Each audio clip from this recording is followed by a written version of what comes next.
This is the 2011 Dr. Berj Haidostian Distinguished Annual Lecture. This lectureship has been established by the family, Dr. Berj Haidostian's family, Alice and Cynthia and D. Crown and others. And we're very happy to welcome them here along with their guests. Secondly, I'd like to welcome particularly our graduate students, and I see a lot of them here. And to state that I think it is a Chinese curse that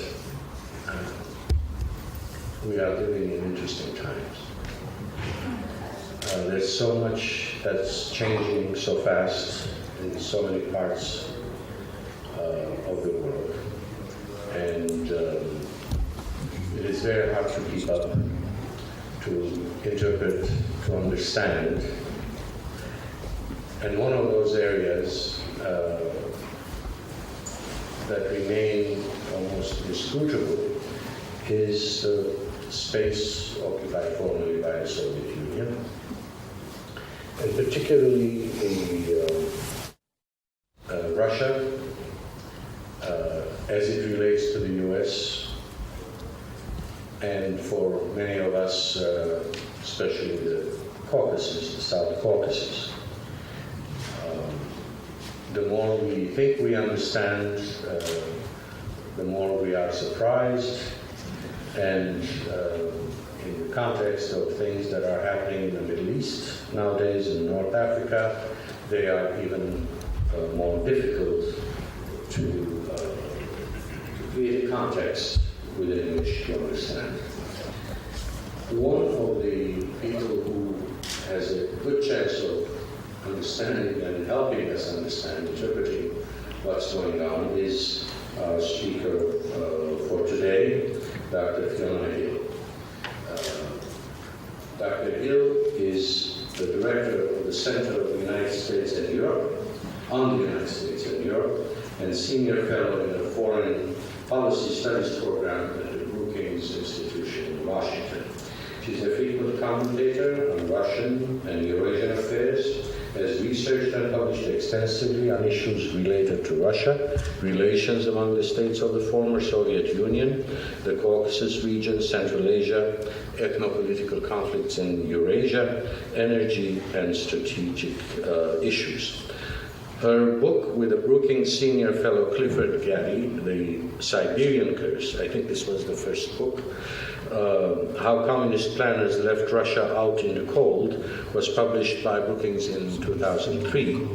And then her monograph, Energy Empire, Oil, Gas, and Russia's Revival, was published in London in 2004.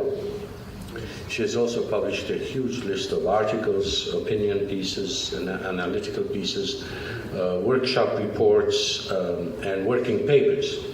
From 2006 to 2009, Dr. Hill was on leave from Brookings as the National Intelligence Officer for Russia and Eurasia at the National Intelligence Council in Washington. Prior to joining Brookings, she was Director of the Strategic Planning at the Eurasia Foundation in Washington again, and from 91 to 99 she held a number of positions directing technical assistance and research projects at Harvard University's John F. Kennedy School of Government. Along that path, she was Associate Director of the Strengthening Democratic Institutions Project and Director of the Project on Ethnic Conflict in the former Soviet Union, as well as Coordinator of the Trilateral Study on Japanese-Russian-US Relations. She holds a master's degree in Russian and modern history from St. Andrews University in Scotland, and in Soviet studies, and a PhD from Harvard University. She has also pursued studies at the Maurice Torres Institute of Foreign Languages in Moscow, and is president of the St. Andrews University American Foundation and a member of the Council on Foreign Relations. She has served and continues to serve on a number of advisory boards, working groups, and editorial boards. She has traveled extensively throughout the world, and today we are pleased that she has agreed to come and talk to us on looking beyond the reset, US-Russia relations and their implications for the Caucasus. Please join me in welcoming Dr. Fiona Hill.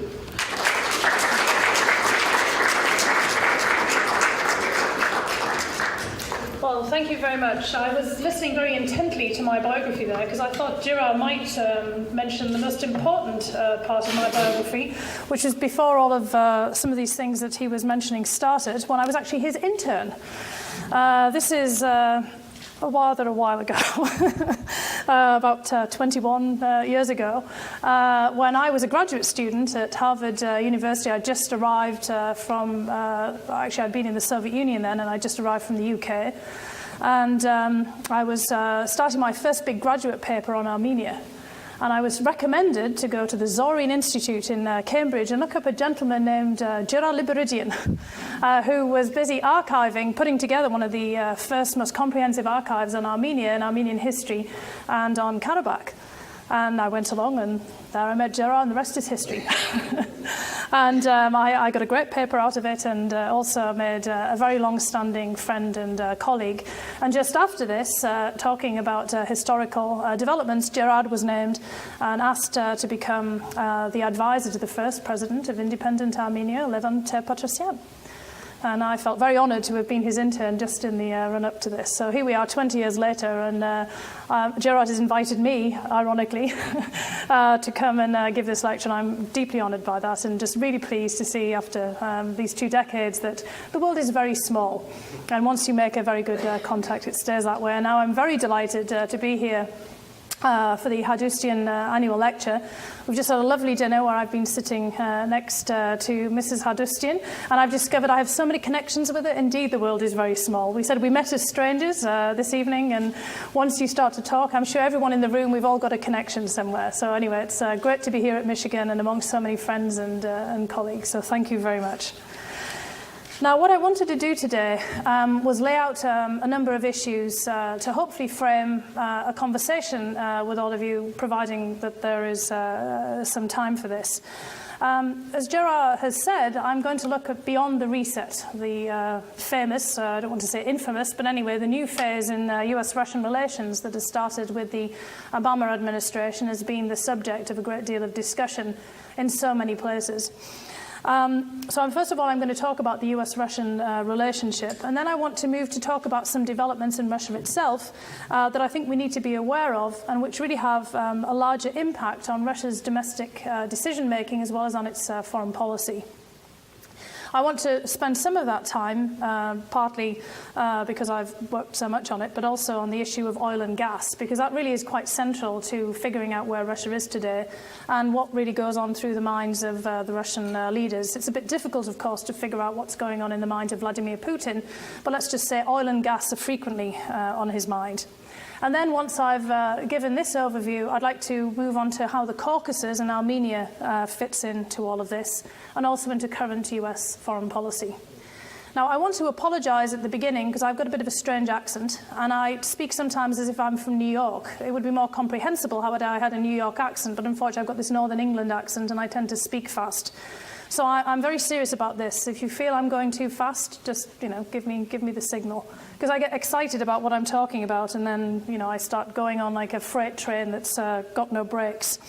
And anyway, so I'll start first of all with the state of relations between the US and Russia. Now, as I mentioned, under President Obama, there's been quite a shift in US policy toward Russia. In fact, overall, one of the main bases of the foreign policy that the Obama administration has launched since coming into power in 2009 has been to try to create as constructive relations as possible with all the great powers, and especially Russia and China. Last year, in 2010, there was quite a bit of success with this, with the reset with Russia, seemingly quite a few steps forward in the relationship. And they've managed somewhat reasonably the inevitable trade and other tensions with the rising China. Now, I would argue that this year, 2011, is going to be pretty tricky. It's going to be a lot more difficult to see successes in this relationship moving forward. Part of this is the unfolding events that Gerard talked about in North Africa, not least the things that we're seeing unfolding on our TV screens. I just saw CNN downstairs as I came in with Libya and the various events in North Africa and the great debates that we're having about the merits of intervention there. And also, of course, the general unravelling of the major regimes in the Middle East, many of which have some similarities to the political system in Russia. And also next year, 2012, is going to be a momentous year. It's not just a presidential election here in the United States, it's also theoretically a presidential election in Russia. And also China is going to have a leadership transition. Theirs is a little more, let's say, predictable, given the nature of the Chinese Communist Party, but still, there's always uncertainty. 2012 is going to be the year of elections for all three of these major powers. Now, as I said, there's been some real improvements in US-Russian relationship over the last couple of years. Certainly, the relationship is a lot better than it was in August 2008. And I know we have a colleague here from Georgia, when the relationship probably hit its lowest point with the war between Russia and Georgia, which certainly in the Caucasus and in Moscow, not here in the United States, but certainly in the Caucasus and Moscow, was seen as a proxy war between Russia and NATO and the United States. And this was, of course, given Georgia's close political ties with Washington, D.C., and also Georgia's aspirations to join the NATO alliance. So when President Obama came into power in the year after the war with Georgia, he began, in fact, his foreign policy agenda with establishing a new relationship with Russia to take off the edge of confrontation, and called it the reset. Now, one of the main reasons for doing this was not simply just to improve the relationship between Russia and the United States. It was also to gain Russia's cooperation on a number of other issues of strategic importance to the United States. Iran and dealing with the non-proliferation challenge of Iran, Afghanistan, and trying to find new ways of bringing strategic goods and equipment into Afghanistan. And also arms control. The President has a much broader agenda of non-proliferation, aiming ultimately towards a world without nuclear weapons, of course, a long time in the future. And one of the corner pieces for this policy was to try to conclude a new START agreement. Many of you will remember this from the 20 years ago when we were all starting out looking at this, but to get a new agreement on strategic nuclear weapons with Russia, and then moving on to the next stages of the non-proliferation agenda. Now, so far, Russia has played along with this reset policy. It has to be said, however, this has been quite sceptically. Because if you read the Russian press and you talk to Russian officials, from their perspective, reset, they've pretty much figured out that this is because Russia is a means to another end. And the Russian perception is that once the US achieves its goals on all these other issues of Iran, Afghanistan and non-proliferation, that they will turn away from Russia and try to ignore it, as indeed was the pattern at the beginning of the Bush administration back in 2000. Russia also feels, although we would not, I think, agree with this from the perspective of the United States, that the results have been highly asymmetric and much more in the United States' favour than they have been in Russia's favour. The United States, from the Moscow perspective, has gained while Russia has sacrificed. Now, we might ask, well, why has it sacrificed? And the Russians would point, at least most recently, to the fact that they've foregone selling missiles to Iran, which, of course, we're all quite thrilled about. But this means that this has been a great loss of revenue to the Russian armaments industry, which is one of their most important export opportunities. So what we're seeing now as we move into 2011 is that Russia is beginning to demand more balance from its perspective in the reset. Russian President Medvedev has designated the economic arena as the area that they would like to see new offers from the United States, some kind of quid pro quo for Russia's concessions up to date, and they would like to see more United States investment in Russia, especially in the project of modernization that Medvedev launched also last year. And now that the New START treaty has been negotiated and unratified, the attention for the next phase of the reset has really focused on US support for bringing Russia into the WTO, into the World Trade Organization, and also trying to get the US Congress to repeal the Jackson-Vanik restrictions on trade with Russia. Again, something that's been on the statute books for a long time. There's also the issue of ironing out differences between Russia and the United States on missile defense, another part of the strategic nuclear discussions.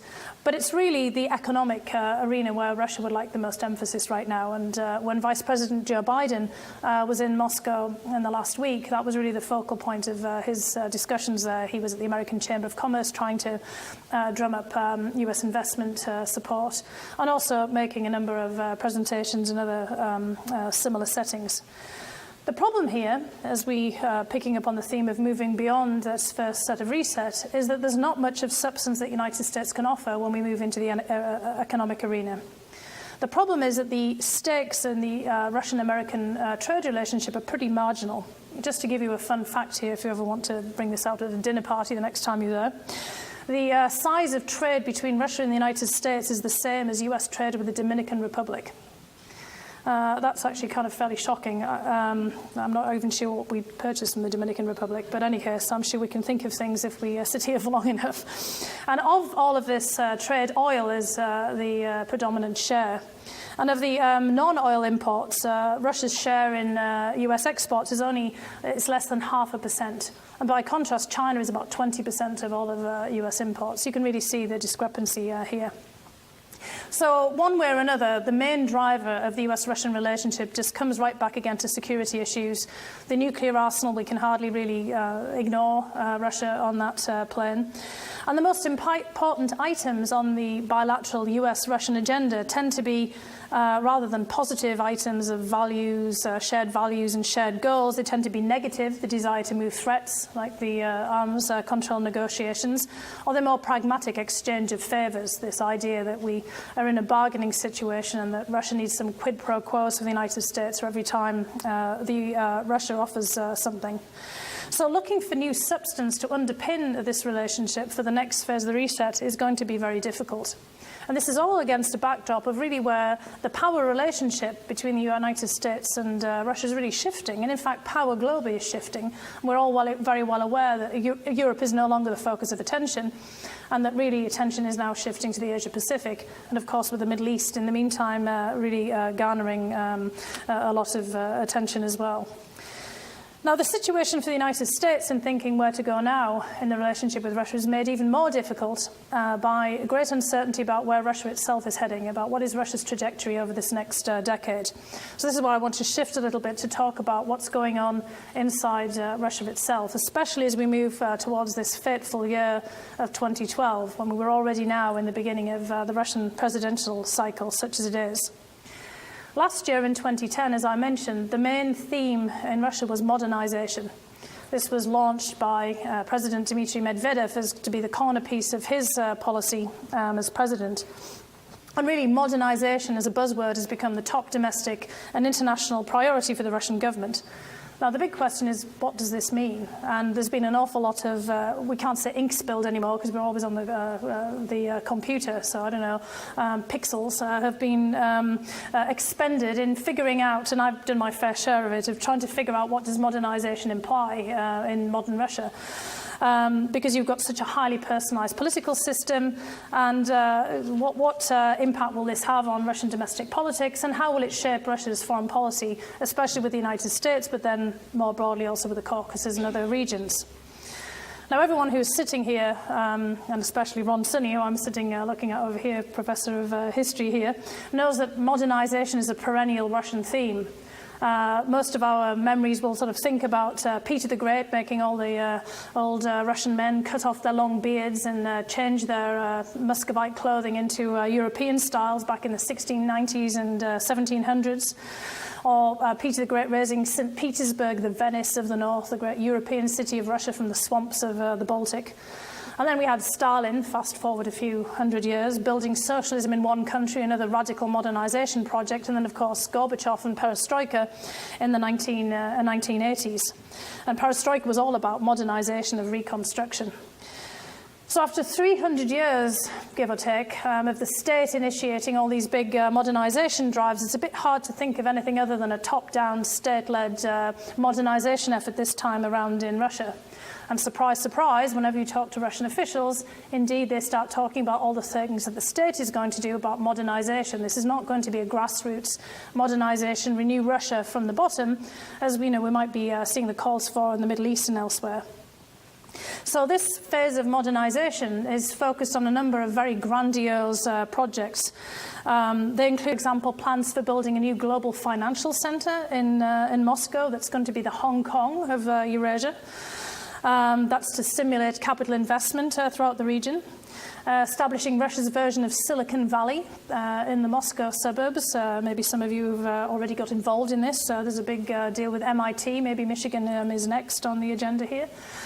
It's improving road construction, which is quite prosaic, but anybody who's driven on the Moscow roads, it's much worse than the potholes, even on the road from the airport that I've come here, though I was almost swallowed by a pothole on my route to the airport in DC, so we can't complain. It's also turning Mr. Putin's favourite holiday resort of Sochi into the new glistening site for the Winter Olympics in 2014. Building a new space centre in the middle of Siberia to replace the space centre they lost in modern-day Kazakhstan in Baikonur. Constructing a huge tourist complex out in Vladivostok, the San Francisco of the Russian Far East, to take advantage of the new rising dynamism of the Asia-Pacific, and also because Russia is going to host, also in 2012, the APEC summit, the Asia-Pacific Economic Cooperation Summit. And also there's huge plans to redevelop Siberia and the Russian Far East. They never read my book, Gira, about the bad idea that this was. There's even plans at some point to move the capital of Moscow out to Tomsk or Omsk, which doesn't sound particularly appealing. But there's all kinds of grandiose schemes afoot here, really, to try to revamp the whole of the country. Now, the impetus behind many of these projects has come from a series of high-profile infrastructure crises over the last few years. Back in 2009, there was a huge explosion at one of the biggest hydropower stations in Siberia. You can catch it on YouTube if you didn't see it the first time around, and it's pretty devastating. Cut down the entire electrical grid for huge swathes of Russia. And then last year, there was the terrible peat bog fires, which brought all of Moscow to a standstill for weeks on end. And generally in Russia now, the antiquated, inadequate power generation, roads and other infrastructure, basic public services, and also the education sectors are seen as the real impediments for Russia continuing to move forward in the next decade. Now, many observers of Russia, both inside and out, have basically concluded, however, that just fixing the infrastructure isn't enough. That if they're going to be really serious about modernization, then they also need to overhaul the state itself and to really fix the institutions and try to encourage more individual initiative, not just this state-led, top-down reform that they've had for 300 years. What's modern about that? The problem, however, when you talk to Russian officials again, who are really enthused with these large-scale projects, is that they may admit that the roads need fixing and that various other things need to be overhauled, but they don't see any problem with the political system at all. And now that may be the elite consensus, but this is where the real dangers are for the United States, especially as we're talking now against this backdrop of all the upheaval in the Middle East and North Africa.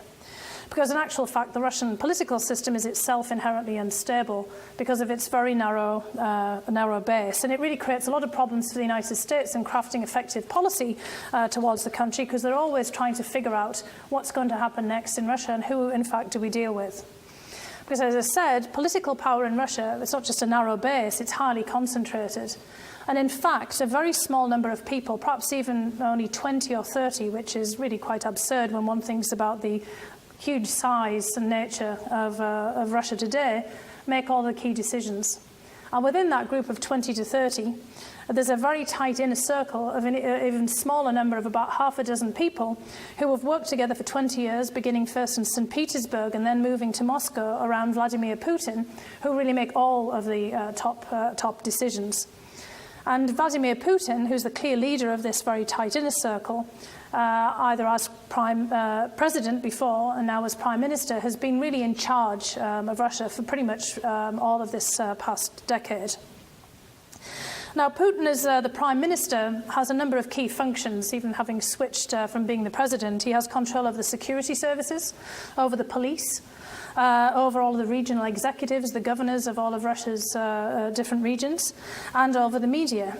But the main key role, getting back to what I said I was going to focus on at the beginning, has been his control over the oil and gas sectors of Russia, which are the key sources of Russia's wealth, the two pillars of its economy.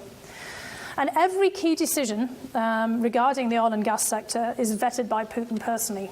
Now, if you don't believe me, all you have to do is watch Russian TV and see Putin meeting endlessly with the various heads of oil and gas companies or the different ministries in the different sectors. And again, if you go to his website, which is very well maintained at the Prime Minister of Russia, you will see just this endless list of Putin's meetings. They're all done very publicly, again, to send this signal that he is really in charge of these vital sectors. And the largest state-owned corporations are all in the hands of loyal associates, many of them, in fact, government ministers. And the so-called oligarchs of the 1990s who, from the Russian perspective, were running rampant and doing their own thing in politics and business, are now very much, again, under the scrutiny of President Putin, again, with these highly orchestrated meetings with all of them that are on Russian television. Furthermore, the stability of Russia, so the confidence in the regime, is really based on Putin himself personally. And if you look at Russian political opinion polls, and in fact, any of the other indices that we can see, is that the legitimacy for the current government really comes from Putin himself and not from the legitimacy of state institutions.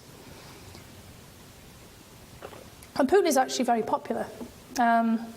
Although his popularity sometimes vacillates a little, it's in the upper 60s to 70%, which would be fantastic for any other global politician.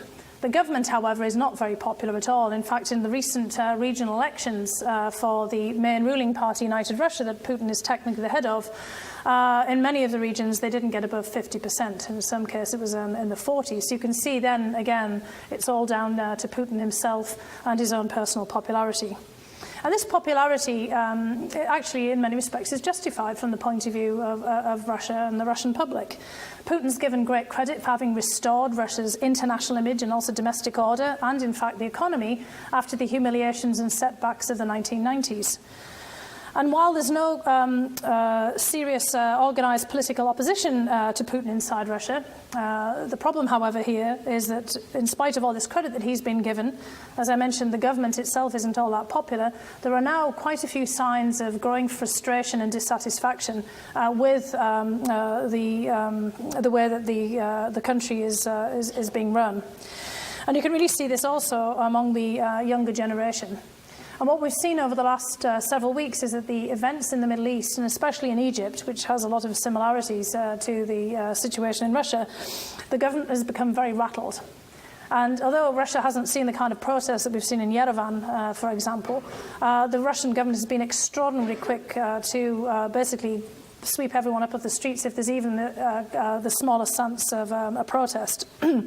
Because what they've seen from the Middle East and from North Africa is that you don't need any serious political opposition on this to get people on the street if they're angry enough. And that certainly having all of your legitimacy in one man can make the system turn very quickly. And in fact, if you look back over the events of the last decade and think of the colour revolutions back in 2003 and 2004 in Georgia and then in Ukraine, this was also the pattern.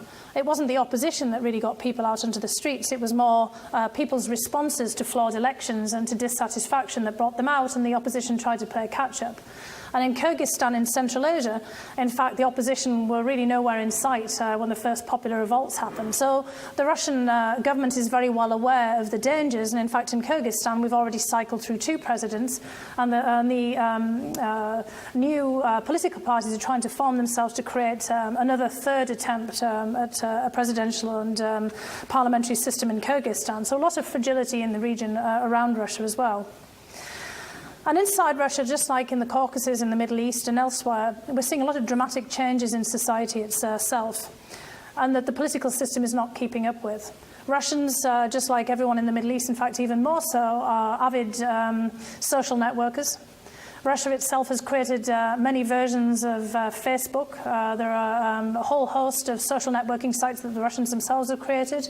They've become a very internet-savvy population, not just at the youth level. And there's a great deal of, for any of you, YouTube is filled with videos from Russia and all kinds of posting. There's an incredible new wave of Russian bloggers. So a real ferment in society, a real debate going on beyond the highly controlled sphere of the media that Putin and others are in charge of. And the Russian government is really at pains right now to figure out how to deal with these new social dynamics. Medvedev, stressing his youth, although frankly he's not that old, he and I are the same age, and I don't think 45 counts as young anymore. But anyway, Medvedev is trying very hard to appear young and energetic, and pointing to his good relationship with President Obama, as seen as one of the kind of hippest presidents out there in international affairs. Although I think, of course, Sarkozy's trying very hard right now. But Medvedev has his own Twitter account. He also is keeping a blog, although I don't know whether he really writes these or not, but anyway, he claims to. And when he was at Brookings, there was a little joke. He gave a speech back in last April that he and Obama would soon be exchanging text messages with each other. But generally, the Russian government is failing to match this quick social change. And all of the efforts to stress modernization have been treated with great skepticism, which is showing up in polls, especially at the target audiences of the young at the grassroots level. So this is the background for Russia moving into the 2012 election cycle. And one of the other complicating factors for the election is the future of the tandem. The arrangement that brought us President Medvedev and Prime Minister Putin then made it so complicated trying to figure out who was on first base. And Putin right now is refusing to give an unqualified endorsement to President Medvedev as having a second term of the presidency. So all of the Russian press is filled with speculation about how is this arrangement going to work out. Putin has said that he and Medvedev will decide who runs for president between them, but no one is quite sure what this all entails. And this ambiguity has really managed to weaken the status of the Russian presidency, both at home in Russia and also internationally, raised a lot of questions about the sincerity of the modernization effort, and thrown the US and all of the other international interlocutors of Russia into a quandary. How can you possibly really move forward on a policy, a substantive policy for the next set of reset, when you don't have institutions to deal with, you have personalities, and it's not clear how these personalities are going to arrange things among themselves. So this is the dilemma that we face for the next year of 2011 to 2012. Now, beyond this, getting now to the theme that I also said I would talk about oil and gas, and don't worry, I won't get into too much details about oil and gas. I won't throw out too many statistics and things here. But really, when it comes down to this future for 2011, 2012 and beyond, Russia's future is entirely dependent on economic issues.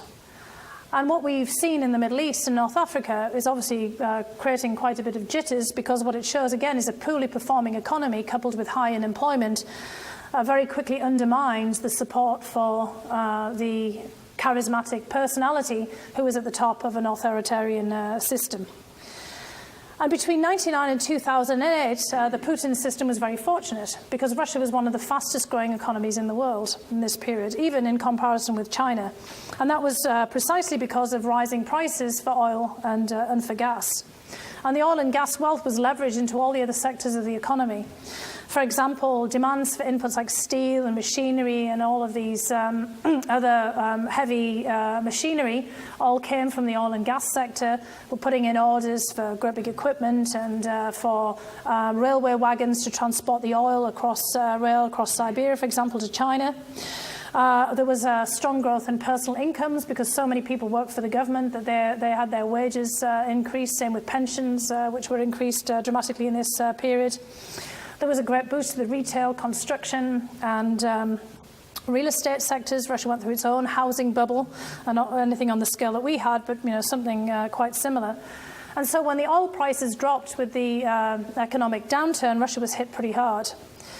And so 2008 was a very bad year for Russia. It was something of a shock. They thought they would escape the worst of the contagion from the global economic downturn. They thought that they were removed from this. But as soon as the oil prices fell, the reality hit home. Now, on the other hand, Russia weathered the storm remarkably well, particularly in comparison with its European neighbours.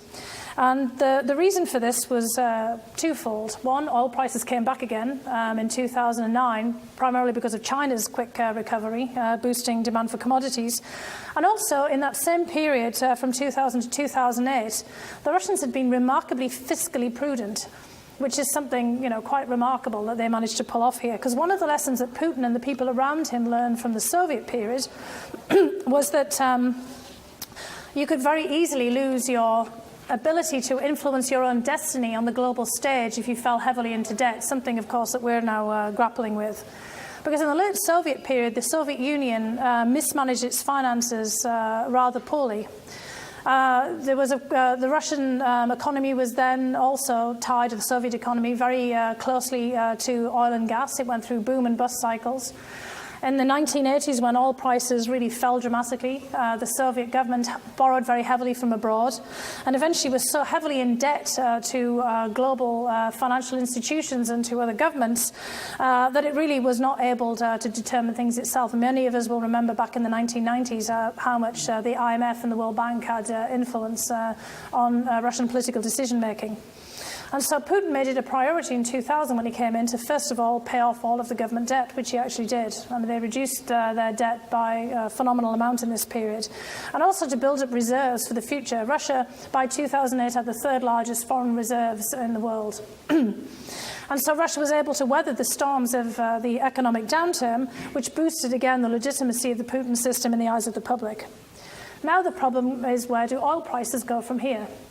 Now, right now, it looks like oil prices are going to, at least not if they're going to keep on going up stratospherically, they're going to stay at a pretty high level for some time with all the instability in the Middle East. And if that's the case, then Russia might look towards 4% growth.